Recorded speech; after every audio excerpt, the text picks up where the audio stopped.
Oh, alam ko na miss niyo ako. Itong videohan na ito nung isang araw pa, ngayon ko nga lang siya na-edit kasi nga may pinuntahan kami.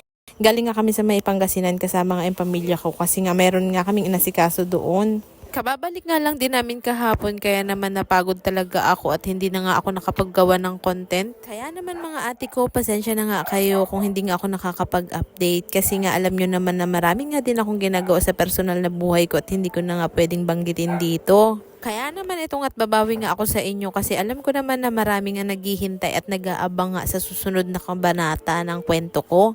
At syempre habang nga nagkukwento nga ako, itong at magluluto nga rin ako. Sa totoo lang hindi ko nga rin alam kung ano tong niluluto ko pero pang diet nga siya. Pero na-post ko na nga ito at ngayon ko nga lang nagawa ng video. O siya, dahil nga marami nga nag-request sa part 2 nga ng kwento ko nung nakaraan, kaya nga ito kwento ko na dahil alam ko naman na naghihintay dyan yung mga marites ng buhay ko. Pero syempre joke nga lang yan mga ate ko kasi alam nyo naman na malakas kayo sa akin, di ba? O tapos yun na nga, nagbe-breakdown na nga ako yung mga time na yun. Tapos naisipan nga namin na bumalik na nga lang dito sa probinsya ng mga magulang ko. Pero ito hindi nga talaga ito yung probinsya ng magulang ko dito sa Nueva Ecija. Sa Pangasinan talaga kami. Pero dahil dito yung trabaho nila kaya dito na rin sila tumira.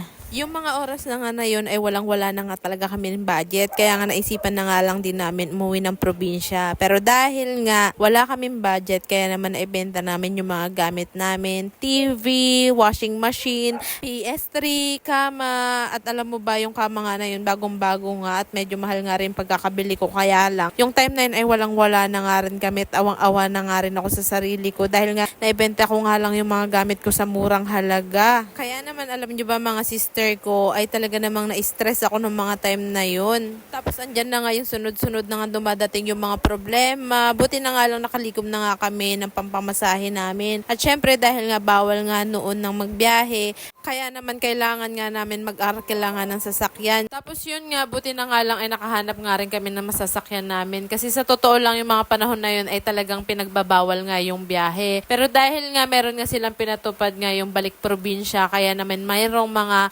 company na nag-o-offer nga ng mga truck, yung mga ganun. Pero syempre, alam nyo naman, na-expected na nga na may pagkamahalan pag ganun. Ay mga ate ko, pasensya na nga kayo kung maingay nga yung background ko kasi nga alam nyo naman malakas ang ulan. Tapos nga yun mga ate ko, parang mga nasa 8,000 nga yung binayaran ko nung mga panahon na yun. Pero syempre, okay nga lang yan sa akin dahil talagang uwing-uwi na gani. Tapos ayun na nga, alam mo ba, naniniwala talaga ako sa COVID noon dahil nga yung mga panahon na yun, sa totoo lang, hindi ko nga rin talaga alam kung paano nga namatay aso namin. Parang bigla na nga lang siya namutla. Alam mo ba yung tipong malusog nga yung aso tapos wala nga siyang sakit. Tapos nagulat ka na nga lang, bigla na nga lang ng hina.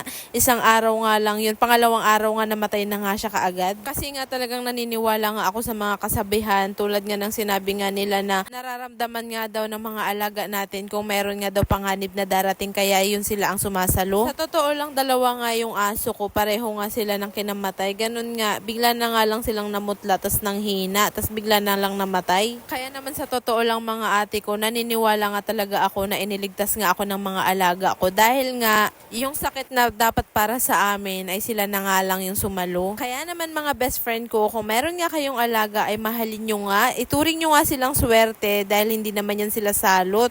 O siya mga ate ko, at dahil matatapos na nga itong video na to, kaya to be continue na nga lang yung kwento na nga natin sa next video. Dahil dyan kailangan pa bang i-memorize yan, palambing nga ulit ako mga ate at kuya ko. Kaya naman po kung may makikita nga po kayong ads dito sa video na ito ay tapusin nyo na nga rin po at huwag nyo i-skip dahil po napakalaking tulong na nga po niyan sa akin. Alam mo ba sa wakas nga ay sasahod na nga rin pala ako dito kay Facebook. Wala lang, share ko lang kasi alam ko gusto mo rin umangat. Kaya ano pang hinihintay mo, makipag-proper engagement ka na nga rin dito. Paano gawin yan? Syempre madali nga lang. Tatapusin mo lang tong video na to at syempre ilalike and share mo na nga rin at huwag mong kakalimutan na mag-iwan ng bakas dyan. Hanggang dito na nga lang. See you in the next video.